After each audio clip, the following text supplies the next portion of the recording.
We are going to look at an ancient shock to the body through the lens of modern molecular biochemistry, 10 specific benefits of exposing yourself to cold water every morning, and the exact biological mechanism behind each one.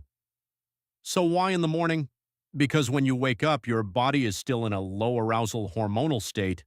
Cortisol is climbing, your lymphatic system is sluggish from hours of stillness, and your mitochondria are just beginning to ramp up.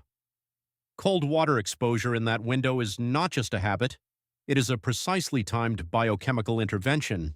You are hijacking the morning hormonal surge and amplifying it tenfold. Let's start. Benefit number 1 is the dopamine engine. You step into cold water. Within 3 minutes, your plasma dopamine levels rise by up to 250%. This is not a caffeine spike that crashes. This is a sustained 2 to 3 hour elevation of the molecule responsible for drive, focus, and motivation. The mechanism is simple. Cold activates your norepinephrine system, which is the precursor pathway to dopamine synthesis. You are not borrowing energy from tomorrow, you are manufacturing it fresh, every single morning. Benefit number 2 is the cortisol calibration. People think cold water spikes cortisol. It does, briefly. But here is what they miss. That acute spike teaches your adrenal axis to respond and then recover faster. Think of it as interval training for your stress system. Over weeks of consistent exposure, your baseline cortisol drops, your stress recovery window shrinks, and you become biochemically harder to break. You are not becoming numb to stress. You are becoming more efficient at processing it. Benefit number 3 is the metabolic furnace, brown fat activation. You have 2 kinds of fat.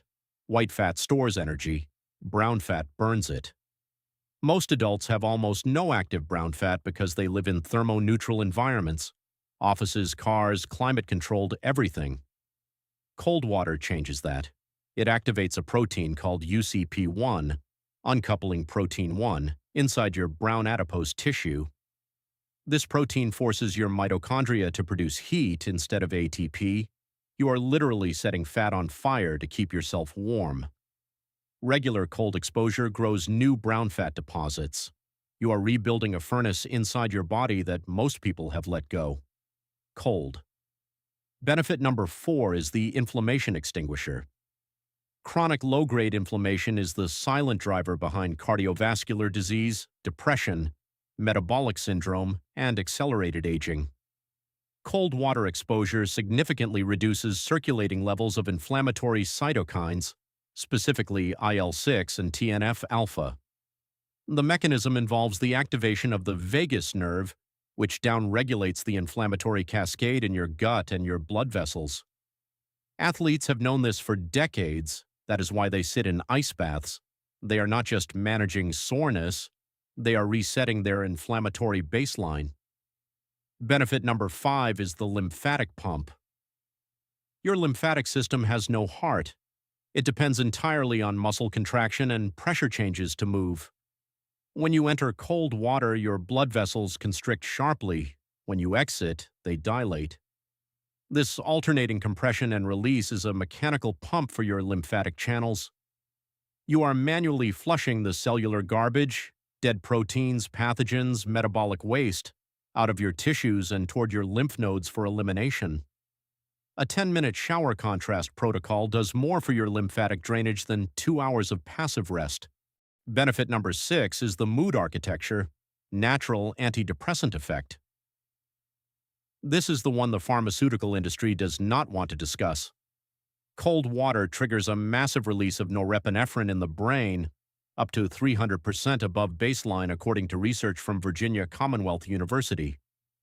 Norepinephrine is the neurochemical that SSRIs and SNRIs are trying to increase through chemical manipulation.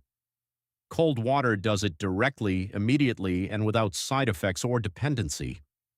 For mild to moderate depression and seasonal mood disorders, consistent cold exposure has shown clinical level improvements in several small trials. You are bathing your brain in its own medicine.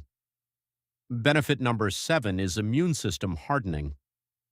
A landmark study from the Netherlands, the Wim Hof method trial, demonstrated that trained cold exposure practitioners who were injected with bacterial endotoxin showed a 50% reduction in flu-like symptoms compared to controls. The mechanism is the adrenaline surge triggering anti-inflammatory mediators that keep the immune response controlled and efficient. Your immune system is not just activated by cold, it is trained. The difference between a person who gets sick every winter and one who does not is often not luck, it is immune system fitness. Benefit number 8 is the skin barrier reset. Hot water strips sebum, the natural lipid layer protecting your skin. Cold water preserves it. More than that, the cold causes vasoconstriction that tightens the skin's surface, temporarily closes pores, and reduces transepidermal water loss. Over time, this strengthens the stratum corneum, your outermost skin layer.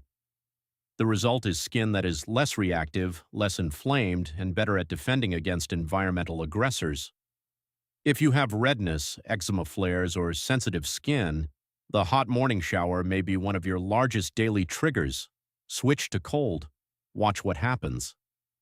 Benefit number 9 is the testosterone and testosterone-adjacent hormone optimization. Research published in Thrombosis and Hemostasis found that cold water swimmers had significantly elevated testosterone and luteinizing hormone levels compared to controls. The mechanism involves the testes operating at their optimal temperature, slightly below core body temperature, which is precisely the state cold water creates. Additionally, the adrenaline pathway activated by cold stress cross-stimulates anabolic hormone release. If you are doing everything right in the gym and your hormones are still suboptimal, check your environment. Chronic heat exposure, hot baths, hot showers, sedentary warmth, is a hormonal suppressant most men have never considered. Benefit number 10 is the nervous system reset, vagal tone elevation. The vagus nerve is the master cable of your parasympathetic system. It governs your heart rate variability, your digestion, your immune signaling, and your emotional regulation. Cold water immersion, particularly face and neck submersion, directly stimulates the vagus nerve through a reflex called the diving response. Heart rate slows, blood pressure normalizes, the parasympathetic brake engages. People with anxiety, PTSD, or autonomic dysregulation have reported dramatic improvements from consistent cold face immersion alone. You are reaching inside your nervous system with a free ancient tool and adjusting the dial manually. Now, before you just turn the shower handle to cold, stop. This is where people do it wrong. The temperature trap. Most people go too cold too fast and trigger a panic response that trains their nervous system to associate cold with threat. This backfires. Start it cool, not ice cold. 15 to 18 degrees Celsius is enough to trigger all the mechanisms discussed. You are not trying to survive. You are trying to adapt. Suck it out. The duration mistake. 2 minutes of actual cold is more effective than 10 minutes of you hyperventilating and hating it. Quality of exposure matters more than duration. Controlled breathing through the cold, slow exhale, don't gasp, is the entire game. The breathing is the vagal activation. The timing error. Do not take a hot shower immediately after. You will undo the vasoconstriction response and flush out the catecholamine spike before it can do its work. End cold. Always end cold, even 30 seconds. The consistency fallacy. One cold shower makes you feel good. 30 consecutive cold showers rewires your biology. The benefits described here are adaptations, not reactions. You are not looking for a one-time hit. You are building a different nervous system. Standard advice tells you to manage your mood with caffeine, manage your inflammation with ibuprofen, and manage your fatigue with more sleep. They are treating the smoke and ignoring the fire. You now know the insider mechanism. The fire is thermal comfort. You have been keeping yourself too warm, too safe, and too chemically stable, and your biology has grown soft in response. You have a tool that costs nothing, requires no prescription, has been used by every civilization that ever built a bathhouse or broke through river ice in winter, and is now validated by the neurobiology of norepinephrine, the thermogenics of UCP1, and the immunology of cytokine suppression. Tonight, set the reminder. Tomorrow morning, turn the handle. Breathe through it. Let the cold do what 4,000 years of human practice already knew it would do.